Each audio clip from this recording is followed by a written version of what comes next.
estamos aqui hoje para gravar mais uma carta às igrejas do Apocalipse. Hoje é a carta de Tiatira, carta à igreja de Tiatira, né? Você tem os textos prontos aí, pode ler para nós, Apocalipse capítulo 2, versículo 18. E ao anjo da igreja de Tiatira escreve: Isto diz o Filho de Deus, que tem os olhos como chama de fogo e os pés semelhantes a latão reluzente. É a mesma referência, né, irmão, que já que traz a respeito do sumo sacerdote. Tem alguma outra passagem bíblica aí que ele se apresenta com olhos de fogo também? Tem Daniel, e eu também coloquei aqui uma menção do Salmo 11, verso 4, que os olhos do Senhor estão atentos, provando os seus filhos. E quando a gente percebe esses olhos como chama de fogo, esse fogo está associado com a aprovação que o Senhor, né, estará realizando aí para cada um de nós, provando seus filhos. E essa menção de Daniel 10, verso 6, é muito interessante, porque não só os olhos como de fogo, mas também os pés como bronze polido, faz também uma associação com os pés como de coluna de fogo, que está escrito lá em Apocalipse 10. E essa relação de Apocalipse 10 e Daniel 10, e aí vai prosseguir até Daniel 12, é muito importante, uma chave importante para nós entendermos a questão do arrebatamento, inclusive. Tanto é que o anjo que se encontra em Apocalipse 10 e o mesmo anjo de Daniel realizam os mesmos gestos semelhantes. Eles levantam a mão para o céu e juram por aquele que vive eternamente. Só que as falas são diferentes. A fala do anjo de Apocalipse 10 remete ao sétimo anjo que tocará a trombeta, a sétima trombeta, e cumprir-se-á o mistério de Deus. E o anjo, lá em Apocalipse 12, vai falar que depois de um tempo, tempos e metade de um tempo, vai acontecer as maravilhas que Daniel perguntou para ele. E uma das maravilhas é a ressurreição dos santos. Então, importante essas conexões, só na identificação de Jesus aí para a igreja de Tiatira. Enquanto o irmão falava, irmão Ricardo, eu lembrei do texto de Paulo, 1 Coríntios 4 e 5. Portanto, não julguem nada antes da hora devida. Esperem até que o Senhor venha, né, com os olhos como chama de fogo. Esperem até que ele venha e ele trará à luz o que está oculto nas trevas e manifestará as intenções no coração. E nessa ocasião, na volta de Jesus, cada um receberá de Deus a sua aprovação. E esse texto é muito conectado com Hebreus, capítulo 4, versos 12 a 13, que a palavra de Deus, em Apocalipse 19, quando Jesus está voltando, ele é chamado de a palavra de Deus. E em Hebreus 4, versos 12 a 13, está escrito que a palavra de Deus é viva e eficaz, mais penetrante do que espada alguma de dois gumes, e penetra até o ponto de dividir alma e espírito, juntas e medulas, e julga os pensamentos e as intenções do coração. Tudo a ver com esse texto de 1 Coríntios 4 e 5 que lemos. E ele continua, no verso 13: Nada em toda a criação está oculto aos olhos, como chama de fogo, aos olhos. Tudo está descoberto e exposto diante dos olhos daquele a quem devemos de prestar conta. Em Romanos, eu anotei esse texto aqui, Romanos capítulo 2, verso 13, está falando acerca exatamente do dia do julgamento, da volta de Jesus. Porque não são os que ouvem a lei que são justos aos olhos de Deus, mas os que praticam a lei, esses serão declarados justos. Então, conectando aqui, pulando aqui para o verso 16. Isso tudo se verá no dia em que Deus julgar os segredos dos homens. Olha, totalmente conectado com 1 Coríntios 4 e 5, com Hebreus 4 e 12 e 13. Ele julgará os segredos dos homens mediante Jesus Cristo, que tem os olhos como chama de fogo, conforme declara o meu evangelho. Então, nós seremos julgados pelas nossas ações, pelos nossos pensamentos, pelas nossas palavras. Então, de fato, o nosso Deus, nós devemos prestá-lo honra, nós devemos temê-lo, porque o temor do Senhor é o princípio da sabedoria. Amém. Então, esse temor vai gerar em nós um zelo pela palavra dele e um zelo por nós praticarmos a sua palavra, porque ele é justo e vai julgar cada um de nós de acordo com as nossas obras. E quando a gente vai para o versículo 19, a gente vê uma observação ali que me chamou a atenção, né? Conheça as tuas obras, o teu amor, a tua fé e o teu serviço e a tua perseverança e as tuas últimas obras mais numerosas do que a primeira. E quando a gente vai para a carta de Éfeso, a gente vê uma diferença.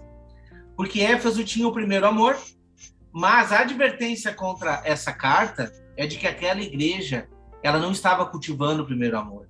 E aqui nessa carta, né, por mais que a gente vai ver umas coisas muito ruins acontecendo depois, né, a gente consegue ver que ela tem as últimas obras numerosas, né, mais numerosas do que a primeira. Então, é um povo dedicado. Não deixa de ser um povo dedicado. Por mais que a gente vai ver as observações que vão ser colocadas ali, esse é um povo de perseverança, um povo dedicado. Mas as advertências de Deus que vêm para essa carta, elas são fortes, tá? Elas são fortes e a gente vai ler aqui no versículo 20. Eu vou ler um pouquinho mais do que o versículo 20 para a gente conseguir colocar os pontos. Tenho, porém, contra ti o tolerares que essa mulher Jezabel, que a si mesma se declara profetiza, não somente ensine, mas induza e seduza os meus servos a praticarem a prostituição e a comerem coisas sacrificadas aos ídolos. Dei-lhe tempo para que se arrependesse, e ela, todavia, não quer arrepender-se da sua prostituição. Vou segurar esses 2 versículos aqui para a gente detalhar quem era Jezabel. Irmão Ricardo, quem era Jezabel? Traz para nós aí. Então, Jezabel foi uma profetisa e foi mulher de Acabe. Ela atuou aí durante o profeta Elias. Então, muito importante nós termos aí esse contexto histórico, porque ele traz muita luz ao entendimento dos eventos vindouros. Nós temos aí a figura de Jezabel nos últimos dias, bem como a figura de Elias. Importante salientar que essa questão da igreja de Tiatira aceitar, tolerar a prática de Jezabel, consentir, permitir que essa doutrina entre dentro da igreja é muito sério, porque nós percebemos isso acontecendo hoje em dia. Muitas igrejas, muitos domésticos da fé consentindo, aceitando certas doutrinas, certas ideologias, entrando dentro de seus estabelecimentos e desvirtuando pensamentos de muitos, principalmente da geração Z, que é a geração do ano de 2000 para cá. Essa geração que vem sendo açoitada por muitos pensamentos ideológicos contrários aos preceitos bíblicos. E isso aqui é um alerta para as igrejas de hoje, né? Então, Jezabel, lá em 1 Reis, capítulo 18, lá traz um contexto de que ela matou muitos profetas. E ali havia um homem, um mordomo de Acabe, né? O nome dele era Obadias, que significa servo de Javé, servo de Deus. E ele temia a Deus. Tanto é que ele conseguiu esconder alguns profetas para não serem mortos por Jezabel. Então nós já percebemos alguma associação já com os últimos dias. E esse servo de Deus, Obadias, ele alimentava esses profetas dentro desse estabelecimento com pão e água. Ou seja, nós percebemos dois elementos muito importantes, né? O pão, né, para alimentar juntamente com a água. A gente vê elementos importantíssimos. Jesus sendo o pão vivo que desceu do céu, imprescindível para as nossas vidas. A água para a purificação de cada um de nós. Nós podemos associar isso muito. E também nós percebemos parte dos profetas sendo mortos e parte dos profetas permanecendo vivos. E o que a gente percebe nos últimos dias? Uma parte das testemunhas vão morrer e uma parte das testemunhas vão permanecer vivas nos últimos dias. A gente vê esse contexto só no capítulo 18 de 1 Reis. E Jezabel é a figura da grande prostituta. Ela está ali caracterizada nos últimos dias como a grande Babilônia, a grande prostituta, a mãe das prostitutas. E assim como vai haver uma estruturação da noiva nos últimos dias, vai haver a figura da grande prostituta, da apostasia nos últimos dias. Então, a Jezabel não está na haste central da menorá à toa, não está na quarta igreja à toa. Ela está ali na haste central porque o inimigo tem o propósito de desestabilizar a igreja. A haste central é a haste que que dá toda a sustentação da menorá. Vou trazer um pouquinho aqui a menorá, né? Ela dá toda a sustentação da menorá. Uhum. E o inimigo, ele quer o quê? Desestabilizar.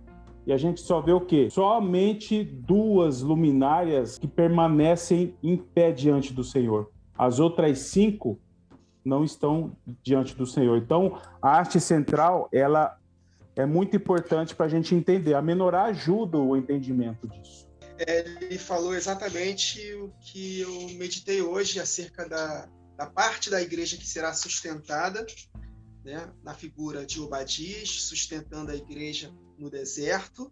É Deus suprindo as necessidades do seu povo no momento em que o povo está sendo guardado no deserto. Isso me faz lembrar Mateus capítulo 6, para que nós não possamos nos preocupar com comer, beber, vestir, porque Deus vai nos guardar. E se Deus veste a erva do campo, que é até mesmo superior a que a Salomão vestiu com toda a sua glória, ele nos vestirá até mesmo superior à erva do campo, porque a erva do campo é lançada no fogo logo depois de alguns dias. Nós não. Nós seremos vestidos de uma veste gloriosa na ocasião da volta de Jesus. E a outra parte são os 7.000 que Deus conservou. E Elias achou que todos os profetas tinham sido mortos na ocasião da perseguição de Jezabel. Mas Deus conservou 7.000 que não se dobraram a Baal. E esses 7.000 é uma figura da parte da igreja que não vai ver a morte. E depois, um pouco mais adiante, nós vemos o arrebatamento de Elias para não ver a morte. Então está tudo conectado, né? As profecias na palavra de Deus, se é que podemos dizer assim, elas são cíclicas. Então o Apocalipse, ela é um compêndio de tudo que aconteceu no Antigo Testamento e vai acontecer novamente, só que em escalas superiores na ocasião da última semana, né? Então, falando de Elias, Elias também ele profetizou para que não chovesse por 3 anos e meio, no contexto de Jezabel. Né? Nós sabemos que as 2 testemunhas, na primeira metade da última semana, vai fazer com que não chova durante 3 anos e meio. Nós seremos perturbadores de Israel, assim como Elias foi chamado por Acabe de perturbador. Agora, interessante, eu lembrei da carta anterior de Pérgamo, que vocês falaram de Balaão. Então, Balaão, ele viveu no contexto de Moisés. As 2 testemunhas vão ser como Elias e como Moisés. E Balaão, ele armou ciladas para que o povo de Israel comessem comidas sacrificadas a ídolos e prostituição. Exatamente o que a própria Jezabel, esse espírito de Jezabel que estava nessa mulher de Tiatira, que também estava induzindo os filhos a comerem alimentos sacrificados a ídolos e a prostituição. O interessante, que foi até a mãe do Wagner que falou, também podemos ver como um contexto espiritual, porque essas pessoas estão se apostatando da fé, se alimentando de uma comida espiritual do maligno que é contrário à palavra de Deus. Por isso que nós vemos hoje o espírito do anticristo atuando de uma forma mais intensa na vida de muitos líderes que estão relativizando a palavra, que estão pregando uma graça desequilibrada, tudo é amor, então Deus vai salvar a todos, independente das nossas obras. Então, aos poucos, essa ideologia satânica de Sodoma e Gomorra está se infiltrando na igreja. E Jesus falou que, devido ao aumento da maldade, o amor da igreja se esfriaria de quase todos. Por isso que nós temos que perseverar na comida espiritual, que é a palavra de Deus, meditando nela dia e noite, para que nós não possamos ser seduzidos por Jezabel. Porque vai haver muita sedução. Jesus falou isso em Mateus 24, que muitos se levantarão e enganarão, farão tão grandes sinais que enganariam até mesmo os escolhidos. Então nós devemos tomar muito cuidado, pedir muito discernimento de espírito, se envolver com a palavra de todo o coração e permitir que o Espírito da verdade nos guie em toda a verdade, para que não sejamos seduzidos, porque Jesus falou, tendo como base os profetas, de que o amor da igreja vai se esfriar de quase todos. Essa é a apostasia. Então devemos tomar muito cuidado. E, para concluir, em 1 Reis 18, quando Elias desafiou os 450 profetas de Baal, também haviam mais 400 profetas que estavam comendo na mesa de Jezabel.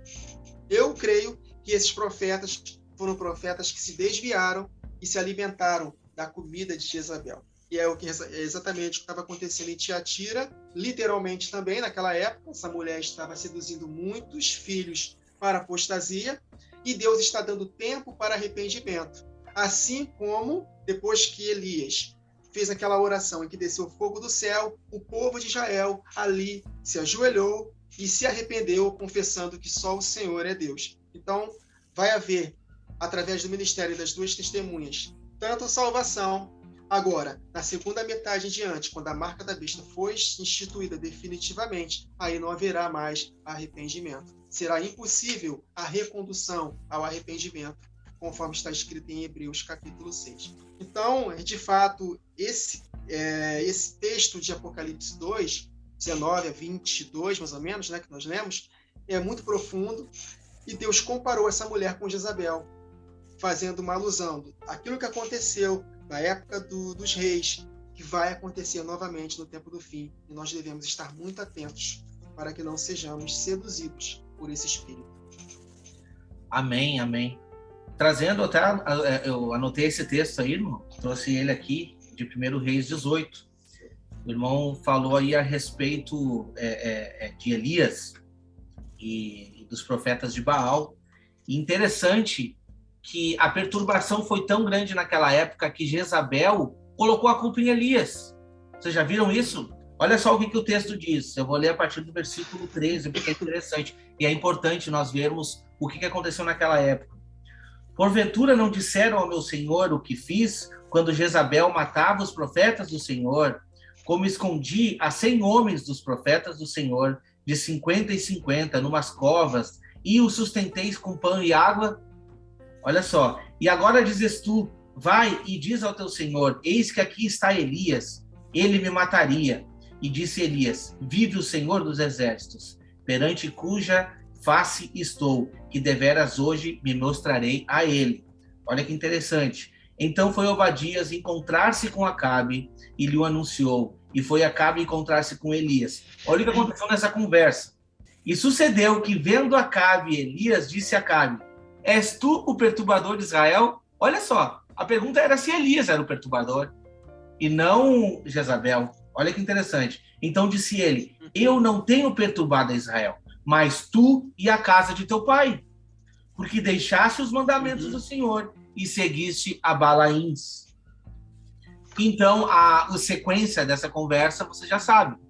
E Elias faz aquela maravilha de mandar reunir e construir aquele altar e mostrar a potência da força de Deus, mediante a tudo que ele fez lá, colocando até a água no altar. Queimou até a água, mostrando que o nosso Deus é o maior. O nosso Deus é o maior. entende? Depois a gente vê os relatos ali do que aconteceu com Jezabel. A profecia contra Jezabel, que aconteceu exatamente o que Deus predestinou, né? Mas vamos continuar o que o texto diz ali, então. Versículo 21, vou ler de novo 21 para nós dar sequência. Dê-lhe tempo para que se arrependesse. Ela, todavia, não quer arrepender-se da sua prostituição. Eis que a prostra de cama, bem como em grande tribulação, os que com ela adulteram. Caso não se arrependam das obras que ela incita, matarei os seus filhos e todas as igrejas conhecerão que eu sou aquele que sonda as mentes e os corações, e vos darei a cada um segundo as vossas obras. Eu tenho muita coisa para falar aqui, mas eu vou deixar para o final, irmão Ricardo. Vou deixar contigo Amém. agora. Amém. Eu tenho um comentário breve aqui. O fato de, no verso 21, falar que não se arrependeram, o irmão Wagner Nunes trouxe a menção de Hebreus 6, de que a apostasia, uma vez provando das bênçãos do Senhor, dos dons vindouros, do Espírito Santo, impossível reconduzi-los ao arrependimento. Então, isso aponta fielmente para a apostasia. Aqueles que provaram do Senhor, provaram daquilo que o Senhor derramou, mas apostataram, abandonaram a fé. E essa questão da rebeldia, de não se arrepender, isso demonstra muito essa questão da apostasia.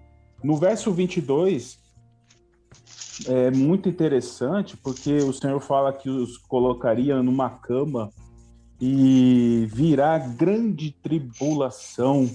Então, colocando a menorá aqui, de novo a haste central, a gente percebe, são 7, né? Apontando para os 7 anos da última semana de Daniel, e a metade da semana, a última metade da semana, são 3 anos e meio de grande tribulação.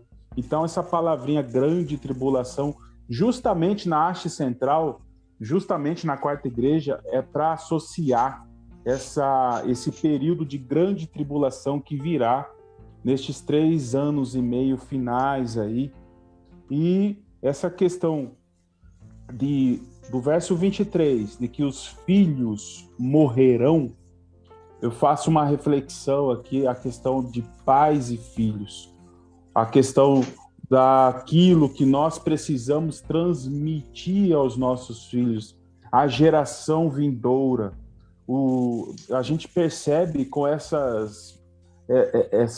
ideologia, esses pensamentos ideológicos de destruir a família instituída por Deus, tem o propósito de causar a destruição da geração vindoura, a geração que vai testemunhar a volta do Senhor, todos esses eventos vindouros, tirar das mãos do povo de Deus essas promessas que o Senhor tem para cada um.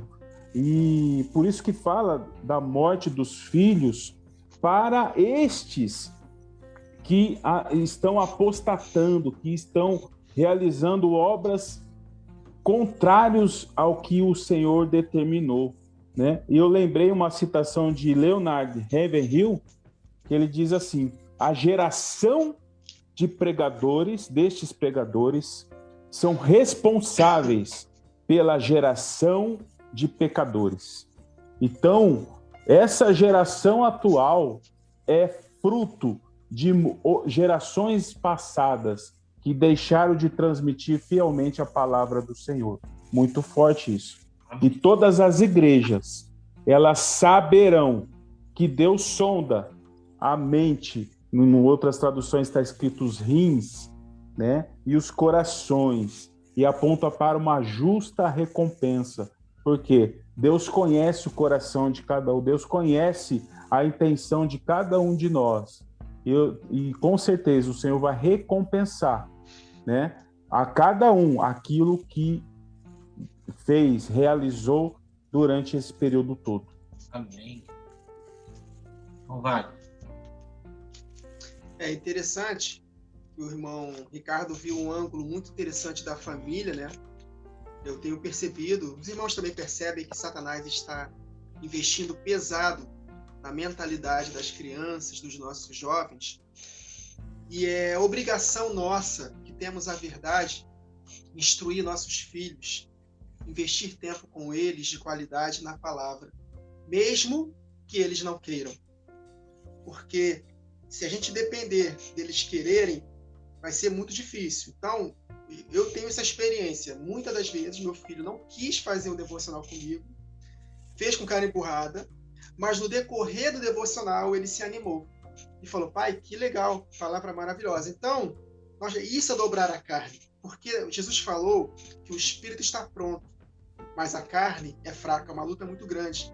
Então, nossos filhos, eles estudam, eles têm o lazer deles, e Satanás está investindo pesado também no entretenimento, para que eles possam estar distraídos e não tenham cabeça para se encher da verdade.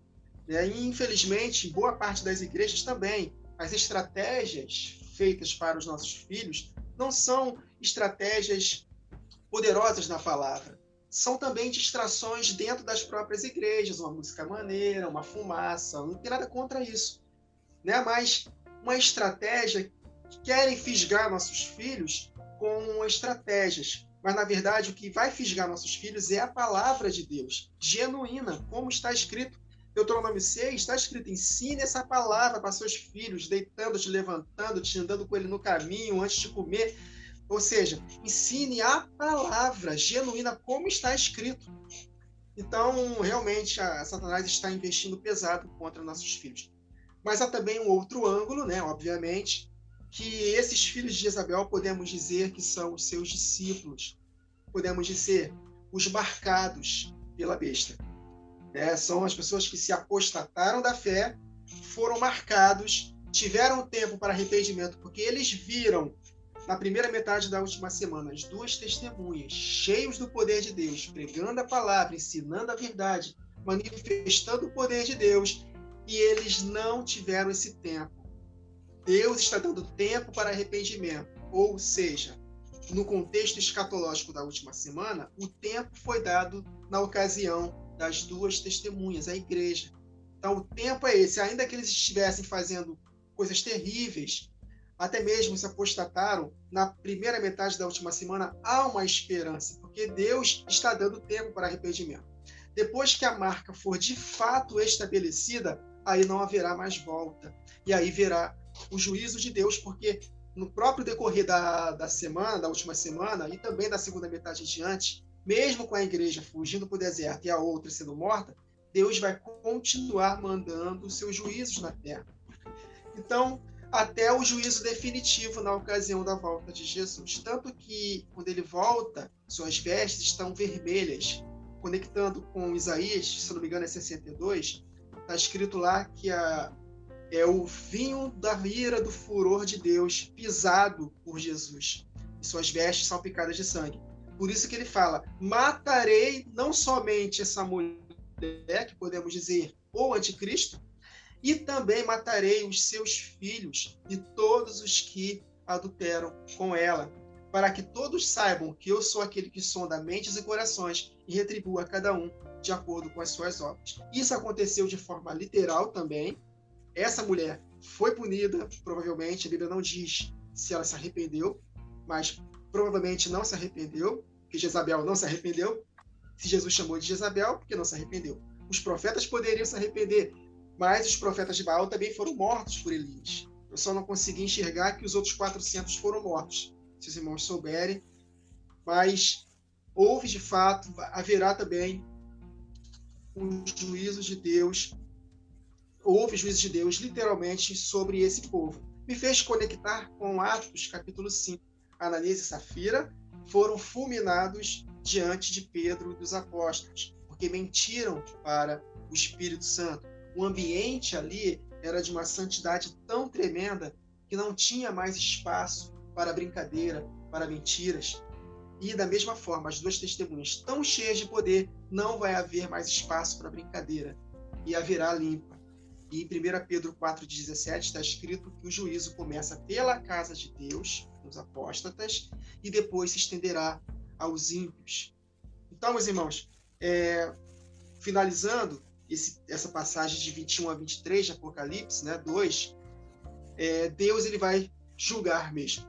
Né? Então, isso é totalmente contrário a uma mensagem desequilibrada que estamos ouvindo em boa parte das igrejas, que Deus só é amor, que Deus não castiga. Outros chegam ao extremo de dizer que o Deus do Antigo Testamento era um Deus e o Deus do outro agora é outro, por causa de Jesus. Como Jesus apaziguou a ira de Deus. Calma aí, pai, calma aí, eu estou aqui agora. Não fica nervosinho, não. Agora é só graça, só bênção. Não castiga mais. Não, meus irmãos. O mesmo Deus, ele não muda. Ele é o mesmo ontem, hoje e será eternamente. Então, por isso que Satanás influencia muita mentalidade das igrejas, pregando essa graça e esse amor desequilibrado. Mas Deus, ele continua o mesmo. Homem semear, ele vai colher. Os que semeiam para a sua carne não vai colher bênção, vai colher morte. E os que semeiam para o Espírito, andando em santidade, obedecendo a Deus, perseverando até o fim, colherão a vida eterna. E Pedro, quando fala na sua carta, se vocês têm por pai a Deus, né, eu estou falando de cabeça aqui, andai com temor no tempo da vossa peregrinação, né, porque esse Deus, ele vai julgar cada um de nós de acordo com as nossas obras. Está em 1 Pedro, se não me engano, é capítulo 4. Então, nós devemos nos portar com temor. Ah, paizinho, te amo. Beleza, nós podemos chamar nosso Deus de pai, ele é amor, mas também ele é fogo consumidor. Olhos como chama de fogo.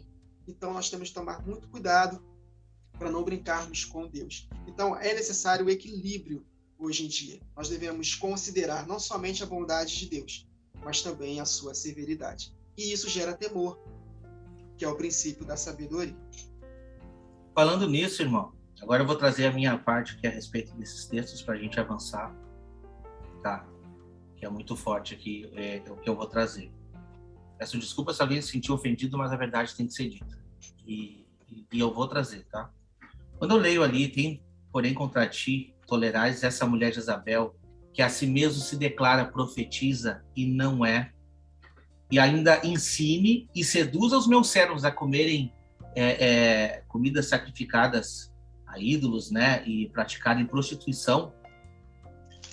Eu faço uma conexão com a igreja de onde eu saí, meu, tá?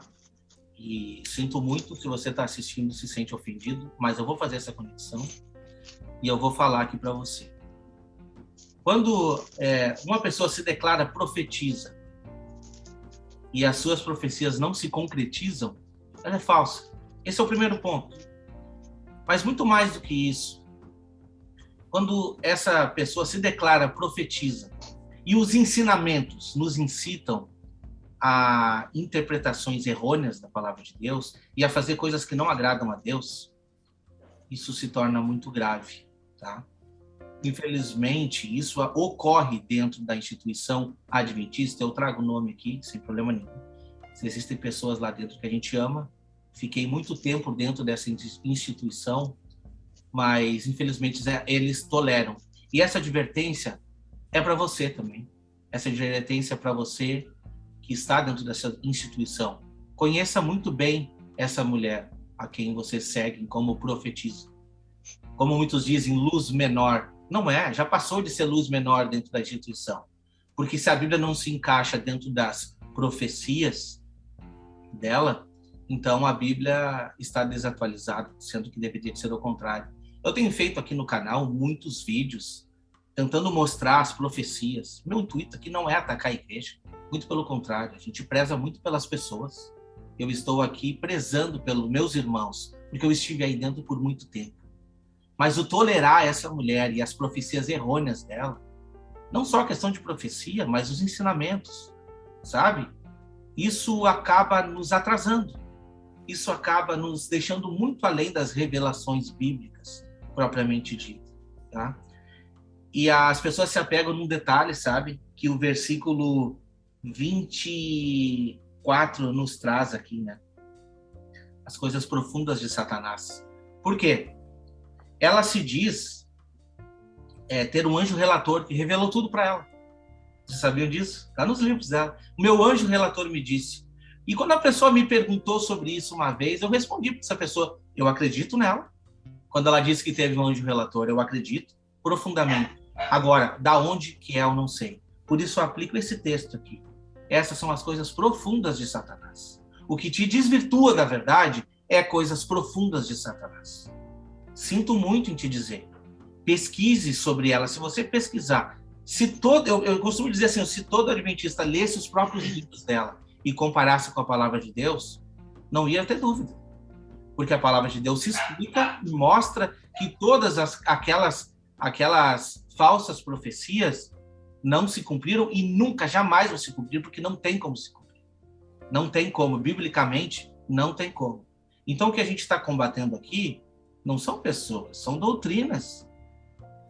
E o anjo dessa igreja está nos advertindo. Não temos que tolerar essa mulher Jezabel. Não temos que tolerar essa falsa profetisa. Eu digo para você aqui, não temos que tolerar Ellen White. E nenhum outro profeta que se levante exclusivista. Entende? Porque o poder que foi dado para todos os apóstolos, se a gente for ver na palavra de Deus, todos os profetas caíam em terra, prostrado, reconhecendo a sua pequenez. E essa mulher que se dizia superpoderosa segurava uma Bíblia na mão por 2, 3 horas. Eu nem quero debater isso, se é ou se não é possível. Mas a questão é os escritos, a questão é todas as profecias, tá? São coisas profundas de Satanás, sinto em te dizer, coisas profundas de Satanás, e você precisa se livrar disso e se arrepender, porque daí vem, né, o versículo 24, digo todavia a vós outros, os demais de Tiatira, a tantos quantos não têm essa doutrina, e que não conheceram, como eles dizem, as coisas profundas de Satanás, outra carga não jogarei sobre vós. Tão somente conservai o que tens. E o que eles têm? Ele tem o que foi descrito lá no versículo 19. As obras, o amor, a fé, o serviço, a perseverança e as últimas obras que são maiores que as primeiras. Você não precisa de um profeta que se levantando falando contrário à palavra de Deus. A palavra de Deus é suficiente para a minha e para a sua vida. Somente a palavra de Deus. O que for contrário à palavra de Deus, você tem que descartar. Sinto muito. Essa é a verdade. É meio que um desabafo que eu estou fazendo aqui, mas é preciso, irmão Ricardo, é preciso. Amém. Amém. É importante porque nós precisamos entender qual era a doutrina dos apóstolos. E a gente precisa resgatar. O Senhor quer restaurar todas as coisas. E uma coisa muito importante que Deus quer restaurar é a doutrina que Jesus deixou para os apóstolos. E isso vai voltar com as 2 testemunhas. O nome de Jesus. E o versículo 25, né? Tão somente conservai o que tendes, até que eu venha, né? E que interessante. Versículo 26, ao vencedor que guardar até o fim as minhas obras, eu lhes darei autoridade sobre as nações. Antes de entrar nesse versículo, eu quero ler aqui, 2 Timóteo 4, versículo 7, que diz assim, Paulo dizendo, né? Combati bom combate, acabei a carreira e guardei a fé. O que ele está fazendo? Ele está conservando tudo o que ele tem. A gente já tem nas nossas mãos, a gente não precisa de nada mais do que isso.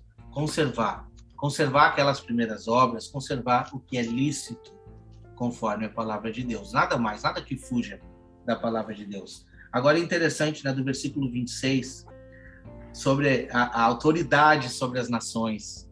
O que o irmão Wagner traz para nós aí? É uma promessa maravilhosa. Maravilhosa. Né, que nos move, porque é impressionante a quantidade de vezes que a palavra fala acerca do reino de Deus. Isso. Jesus falou que o reino, no momento, está dentro do nosso coração. Mas é apenas as primícias do Espírito, os primeiros frutos. Ainda não se manifestou o que havemos de ser. Então, nós gememos, o Espírito geme, a natureza criada geme pela manifestação dos filhos de Deus. E não vai ser qualquer um que vai reinar com Cristo. Temos que perseverar até o fim, como o Senhor Jesus prometeu para a igreja de Tiatira: conserves o que tens. E o que ele tem? O que essa igreja tem de bom que nós devemos atentar? No início, a partir do verso 19 de Apocalipse 2. Conheço as suas obras, o seu amor, né? Efésios estava faltando o primeiro amor. Eles têm não somente as obras que Efésios tinha, como também tem o amor. Obras, amor, a sua fé. A fé vem pelo ouvir, e ouvir a palavra de Deus. Ou seja, quem tem fé está cheio da verdade. O seu serviço, que o apóstolo Paulo em 1 Coríntios 15, 58, no contexto de ressurreição dos mortos, ele fala, e também, né, do mistério da glorificação dos vivos, do final da grande tribulação. No finalzinho, no verso 58, perseverem abundantemente na obra do Senhor, porque o seu trabalho não é vão no Senhor, porque haverá recompensa. E a sua perseverança diante das tribulações. E sei que você está fazendo agora mais do que no princípio. Em 2 Tessalonicenses, no capítulo 1, que é o contexto para o capítulo 2, que fala acerca da volta de Jesus, olha como o apóstolo Paulo fala para os irmãos de Tessalônica. 2 Tessalonicenses 1, do 3 ao 10. Irmãos, devemos sempre dar graças a Deus por vós, e isso é justo, porque a fé que vocês têm cresce cada vez mais. Olha aí, abundante na fé, como Tiatira, e muito aumenta o amor de todos vocês, de uns pelos outros. Vamos pular aqui para o verso 6. É justo da parte de Deus retribuir com tribulação, olha aí, os que estão se prostituindo com Jezabel, retribuir com tribulação aos que lhe causam tribulação. Os profetas de Jezabel perseguiram os profetas de Deus. E dar alívio a vocês que estão sendo atribulados, e a nós também.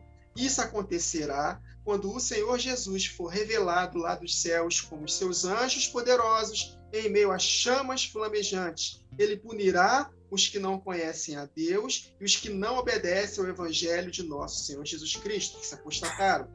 Eles sofrerão a pena de destruição eterna, a separação da presença do Senhor e da majestade do seu poder. Isso acontecerá no dia, olha aí, em que ele vier para ser glorificado. Será um dia de glória para a igreja e um dia da vingança contra os seus adversários. Inclusive vocês que creram no nosso testemunho. Então, aqueles que vencerem vão reinar com Cristo nas nações. Para finalizar, para dar voz para o nosso irmão Ricardo, Salmo 47, olha que salmo maravilhoso falando acerca do reino milenar. Batam palmas, vocês, todos os povos. Aclamem a Deus com cantos de alegria, pois o Senhor Altíssimo é temível, é o grande rei sobre toda a terra. Ele subjugou as nações ao nosso poder, os povos colocou debaixo dos nossos pés. Lembra que o apóstolo fala em Romanos 16 e 20? Em breve, o Deus da paz esmagará Satanás debaixo dos nossos pés. Aleluia. E escolheu para nós a nossa herança, olha aí, a promessa da herança que Deus prometeu para Abraão, para Isaac e Jacó, de possuirmos a terra por herança. O orgulho de Jacó, a quem amou. Deus subiu em meio a gritos de alegria. O Senhor, em meio ao som de trombetas. Ofereçam música a Deus, cantem louvores. Ofereçam música ao nosso Rei, cantem louvores, pois Deus é o Rei de toda a terra. Cantem louvores com harmonia e arte. Deus reina sobre as nações. Deus está assentado em seu santo trono. Jesus vai reinar de Israel para todo mundo. Os soberanos das nações, os povos restantes, se juntam ao povo de Deus glorificado, de Abraão, pois os governantes da terra pertencem a Deus. Ele é soberanamente exaltado. Então vale a pena perseverarmos até o fim. Se seremos a parte dos profetas que serão mortos por Jezabel, que sejamos. Se sejamos a parte dos 7.000 que serão conservados vivos, que sejamos. Mas o importante é que não cai um fio de cabelo da nossa cabeça sem o consentimento de Deus. Exato. Deus vai nos proteger, ainda que nós passamos por muitas tribulações. Porque no final das contas, nós cantaremos como Abacuque cantou no final da grande tribulação. Ainda que a figueira não floresça, o fruto da oliveira minta, nos campos não haja gado, as ovelhas sejam arrebatadas do aprisco. Contudo, independente das circunstâncias, das tribulações, da grande tribulação, eu exultarei no Deus da minha salvação, porque Ele fará dos nossos pés como da corça e nos fará andar altaneiramente. Então, meus irmãos, há uma recompensa maravilhosa nos aguardando, se nós perseverarmos até o fim. E além da autoridade, o versículo 27 diz que com cetro de ferro, né, nós regeremos as nações, e reduziremos, né, a pedaços como se fossem objetos de barro. Irmão Ricardo, o que o irmão traz para nós aí, do versículo 26 e 27? Eu só quero complementar aqui, eu anotei esse Salmo 47, é lindo. Lindo. É lindo demais, é promessa, isso alegra o nosso coração. E também, se nós pegarmos esse verso 26 e conectarmos com Apocalipse 5:10, ou seja, darei poder sobre as nações. Aí você vai para o Apocalipse 5:10, porque para o nosso Deus os fizeste reis e sacerdotes, e eles reinarão sobre a terra. Isso é muito interessante. Vamos reger nações sobre a terra. Isso faz conexão com o livro de Daniel. Nós precisamos muito meditar no livro de Daniel. Daniel, lá no capítulo 7, onde tem os 4 animais, que são os animais que prefiguram a besta do capítulo 13 de Apocalipse, né?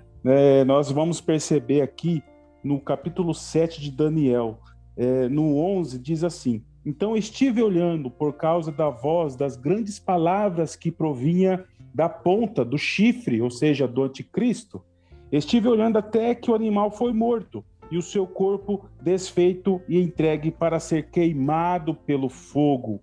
E olha só o verso 12. E quanto aos outros animais que eram dominados pela besta, foi-lhes tirado o domínio. Todavia, foi-lhes dada prolongação de vida até certo espaço de tempo. E aí a gente vai ler lá no verso 27 desse mesmo capítulo.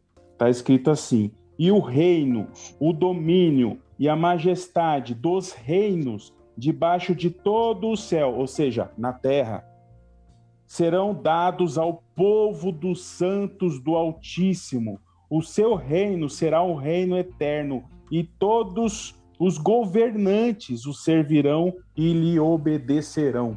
Então, olha só, conexões incríveis que a gente encontra, né, acerca dessa promessa que está reservada aos santos. Isaías 61, verso 6, diz assim: mas vós sereis chamados sacerdotes do Senhor, e vos chamarão ministros do nosso Deus. Comereis das riquezas das nações, e na sua glória vos gloriareis. Então, a gente encontra aí outros versos, outras passagens bíblicas, né, acerca dessa promessa aí de regência sobre as nações na terra. Louvado seja Deus. Verso 28. E eu lhe darei a mesma autoridade que recebi de meu Pai. Também lhe darei a estrela da manhã. Estou lembrando aqui agora, obrigado, Jesus, que Jesus foi tentado no deserto. Satanás falou para ele: eu te darei todos os reinos deste mundo, porque essa autoridade foi passada para mim, se prostrados me adorares. Jesus entendia que o reino pertenceria a ele, mas não naquele momento. Quando ele estava conversando com Pilatos, Pilatos falou: tu és rei? Aí Jesus: para isso eu nasci. Só que Pilatos, ele achou que era naquele momento. Só que Jesus, ele entendia que por causa da alegria proposta, ele tinha que primeiramente suportar a cruz. E a mesma autoridade que Adão perdeu, Jesus recuperou. E nós vamos dominar sobre os peixes do mar, sobre as aves do céu, sobre os animais, porque nós vamos deixar essa terra aqui com Cristo um paraíso. O jardim do Éden será restabelecido. Então nós receberemos a autoridade juntamente com Jesus na ocasião da sua volta. E ele venceu Satanás, dizendo: está escrito. Por quê? Porque ele contemplava a eternidade. Da mesma forma, nós nós precisamos perseverar adorando ao nosso Deus, e adorar a Deus é adorar em espírito e verdade. Em espírito é através do Espírito Santo e pela verdade, que é a palavra de Deus. Nós precisamos continuar adorando somente a Deus para que nós possamos possuir essa autoridade que Adão perdeu e que reinaremos com Cristo. E a estrela da manhã eu consigo enxergar o próprio Senhor Jesus. Em Lucas capítulo 11, o escritor Lucas falou o seguinte, do relato lá de Jesus. Qual filho que pedindo um pão, o pai lhe dará pedra? Né? Aí ele vai e fala, se vós sendo os maus, sabem dar coisas boas aos nossos filhos, quanto mais o vosso Pai Celestial vos dará o Espírito Santo a quem pedir. A estrela da manhã é o próprio Senhor Jesus. É o Espírito eterno que estará conosco para sempre. A presença, nele tem a presença do Pai. O Pai que preenche todos os lugares. Lembra do salmista, no Salmo 139? Se suba aos céus, tu estás lá. Se eu faço a minha cama no Sheol, lá tu estás também.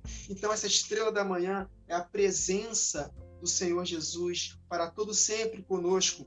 E essa é a nossa luz da aurora, a luz do justo, que vai brilhando mais e mais, até plena claridade do dia. E essa claridade do dia é o dia em que o Senhor Jesus voltará e nos recompensará. E nós viveremos na sua presença, em delícias perpétuas, meus irmãos. Vou até ser redundante aqui. Delícias perpétuas para todo sempre com ele. Então, por causa da alegria proposta, Jesus suportou a cruz. Da mesma forma, alegrai-vos no Senhor. Outra vez vos digo, alegrai-vos. O apóstolo Paulo escreveu isso quando estava preso. Então, alegrem-se no Senhor. Exultem no Deus da salvação de vocês. Porque a presença dele nos satisfaz. E quando de fato ele se manifestar, nós receberemos a estrela da manhã e a autoridade sobre todas as nações, sobre toda a criação, juntamente. Então, vale a pena, meus irmãos, mais uma vez, vale a pena. O intuito dessa série de Apocalipse é para que nós possamos nos preparar para o que virá. Provavelmente, nós participaremos da última semana. Se não, nossos filhos participarão. Então, nós precisamos, mais do que nunca, desde já, alimentar essa esperança no coração daqueles que forem nos ouvir. Quem tem ouvidos, tanto que ele termina aqui no verso 29, quem tem ouvidos, ouça o que o Espírito diz às igrejas. Então, para cada igreja, há uma promessa de vitória. E essas vitórias não são conquistas para esta vida agora.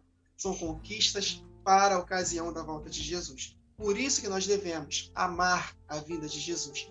Por causa dessa alegria proposta, nós suportamos a nossa cruz, assim como Jesus suportou a cruz, para que nós possamos alcançar a verdadeira vida. Então, amém. Essa é a nossa alegria. E é isso que tem que estar no coração do fiel remanescente. Amém, irmão. O versículo 29 que o irmão trouxe, né? Quem tem ouvidos, ouça o que o Espírito diz às igrejas. Será que a gente não consegue tirar nada daqui? Com certeza. A própria série que o irmão está trazendo, a série de João, está explicando maravilhosamente quanto a isso. O versículo 18 apresenta. Estas coisas diz quem? O Filho de Deus. Ué, mas o versículo 29 nos diz. Quem tem ouvidos diz o que o Espírito diz às igrejas. Quem tem ouvidos, ouça o que o Espírito diz às igrejas.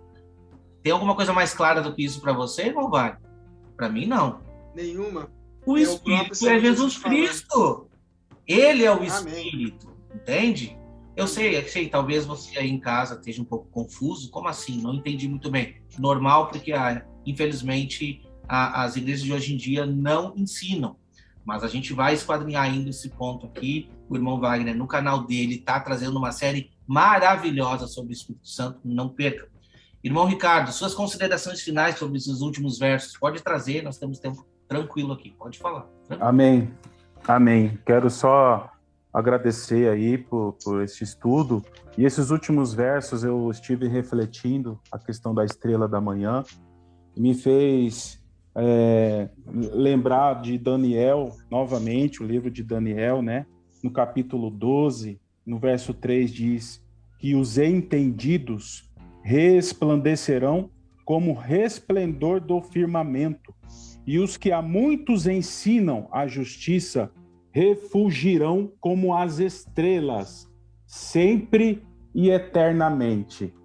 E isso é muito lindo, né? Quando nós buscamos o Senhor, o entendimento, buscamos ensinar aqueles que estão do nosso lado, nós temos que ter muita humildade, né? Muita diligência, muito cuidado, porque é a palavra de Deus que precisa edificar vidas, e a promessa para aqueles que buscam esse entendimento, eles vão reluzir como estrelas eternamente. Então nós temos essa promessa de receber do Senhor a estrela da alva, e também faz outras conexões.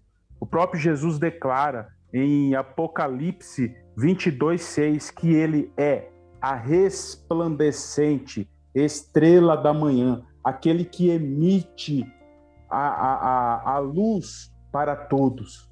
E também faz conexão, faz lembrar de que Lúcifer, né, ele tem ali uma palavra de Isaías 14:12, como caíste do céu, ó estrela da manhã. Ali a palavra no original é Iléu, ou seja, uma luz menor, uma luz que ela refletia de uma luz fonte. Ou seja, Jesus é a estrela da manhã resplandecente, e Lúcifer era a estrela menor no início da criação. E essa estrela menor queria ocupar o lugar do Altíssimo, e ele foi precipitado. E olha só que interessante, para a gente poder refletir. Lá em Zacarias 13, verso 8 e 9 diz assim: e acontecerá em toda a terra, diz o Senhor, que as duas partes dela serão extirpadas e expirarão, mas a terceira parte restará nela. E farei passar essa terceira parte pelo fogo, e a purificarei, como se purifica a prata, e a provarei como se prova o ouro. Ela invocará o meu nome, e eu a ouvirei. Direi: é meu povo. E ela dirá: o Senhor é meu Deus. Deus vai purificar a terça parte da humanidade. O que eu posso entender disso? Que Deus vai restituir 1/3 das estrelas do céu que caíram. Deus vai restituir essa terça parte que foi precipitado no céu, com homens que estarão sendo provados pelo fogo e que estarão sendo aprovados para serem glorificados e viverem como estrelas no firmamento. Vão refletir a estrela resplandecente de Jesus na eternidade. E vai acontecer como aconteceu no princípio, como nós podemos ler em Jó 38, verso 7. As estrelas da alva juntas, louvando, e os filhos de Deus adorando. Ou seja, a resplandecente estrela da manhã e as outras estrelas refletindo essa luz de Jesus, louvando o Senhor, adorando o Senhor com todo o seu reino. Vamos lá, Apocalipse 2 e 3, falando das 7 igrejas, nós devemos meditar na parte que as igrejas são elogiadas, com exceção de Laodiceia, e perseverarmos em fazer o que Deus está pedindo para continuarem a fazer. O elogio do Senhor Jesus para essas igrejas. Se nós não estamos fazendo o que elas estão fazendo de bom, nós devemos fazer.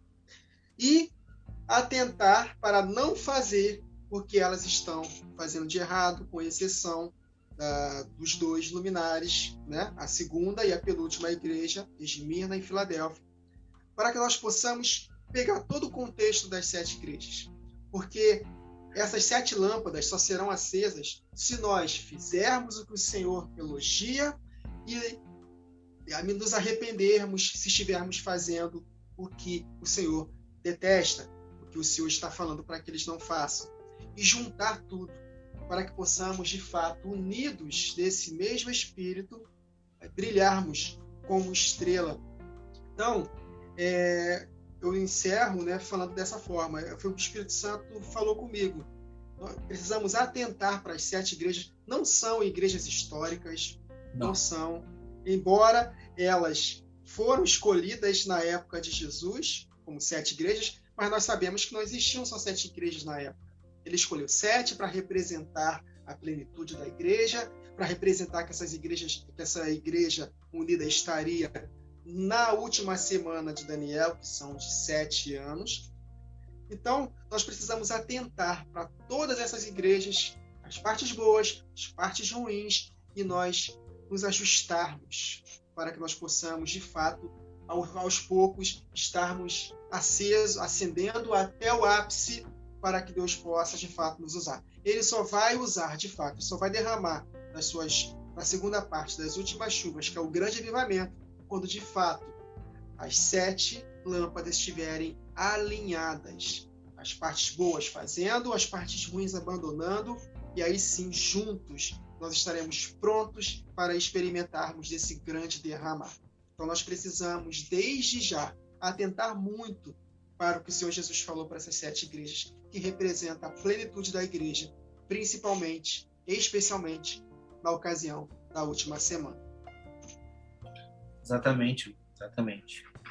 Para encerrar aqui, eu separei esse versículo, comparando com outro na palavra, né? No versículo 23, esse mesmo texto, que diz assim: todas as igrejas conhecerão que eu sou aquele que sonda as mentes e os corações. Eu darei a cada um segundo as vossas obras. Aí a gente sempre ouve muita gente falar: não, a gente é salvo por fé. Não, por obras também. Obras também. As obras vão refletir a nossa fé. As nossas obras. O que são obras? A gente não vai conseguir se justificar com as obras, mas as nossas obras vão apontar quem nós somos e que Espírito está habitando dentro de nós. Entende? Eu separei aqui o Salmo 139, versículo 23, para a gente encerrar aqui então. Tá? Versículo 23. Sonda-me, ó Deus, e conhece o meu coração. Prova-me e conhece todos os meus pensamentos. Muitas vezes a gente segue a nossa vida achando que, por exemplo, eu faço o que eu quero e está tudo certo. Deus está vendo, gente. Deus sonda a nossa vida completamente. Entende? Deus está vendo todas as nossas atitudes, tudo que a gente faz. A gente pode se esconder aonde quer que for. De Deus a gente não se esconde, né? Assim como Jonas fugiu para não pregar, Deus foi atrás dele dentro do barco. Então ele viu, poxa vida, essa tempestade é por minha culpa. Então Deus se mostrou a ele, né? Ainda assim teve piedade de Jonas. E a gente conhece aquela história maravilha da pregação dele. Mas o intuito nosso aqui, como podcast, nós 3 aqui estamos unidos, trazendo uma mensagem de conforto para você. Tá? A gente sabe que o Apocalipse, ele nos traz por muitas vezes palavras duras, palavras que muitas vezes dão medo nas pessoas, mas assim como essa carta traz advertência, ela também traz um conforto, ela também traz uma esperança, e ela também traz uma promessa da parte de Deus. Nós temos uma promessa vingente de sermos sacerdotes e reinarmos com Cristo aqui nessa terra. Aqui nessa terra nós iremos reinar. E todos saberão que o nosso Deus é o maior, assim como foi com Elias. Então a gente vê Elias provando para eles: não, só um pouquinho. Vocês estão achando que eu estou perturbando Israel? Então tá, traz todos os profetas de vocês. Constrói o altar, põe água, põe lenha, molha de novo. Então Deus faz descer o fogo do céu. E assim vai ser nos últimos dias, a gente sabe, o poder de Elias vai ser derramado sobre a igreja. E nós conseguiremos provar perante toda a humanidade que o nosso Deus é maior. O nosso Deus é maior. Agradecemos a você que esteve conosco aqui mais este podcast. O próximo, nós iremos estudar a igreja de Sardes. Irmão Ricardo, como sempre, dá uma palhinha para nós aí. O que vai acontecer lá em Sardes, irmão? A igreja de Sardes, muito interessante, porque a gente precisa ver o caminho da apostasia. Você vê que, esfriando o amor de muitos, como aconteceu em Éfeso, o trono de Satanás é estabelecido em Pérgamo, as profundezas de Satanás para desestabilizar a igreja acontece em Tiatira, que a gente viu hoje, e na igreja de Sardes a gente vê uma igreja sem quase nada de característica boa, ou seja, você vê a apostasia já aprofundando, infiltrada, já manipulando e dominando totalmente. Isso a gente vai ver mais detalhadamente aí, muito interessante. Exatamente. Não percam, nós iremos estudar aqui, então, a carta da igreja de Sardes, tá? Convido vocês a estar aqui presente novamente, meu irmão Wagner, meu irmão Ricardo, que a gente possa retornar em nome do Senhor para mais uma gravação no próximo episódio.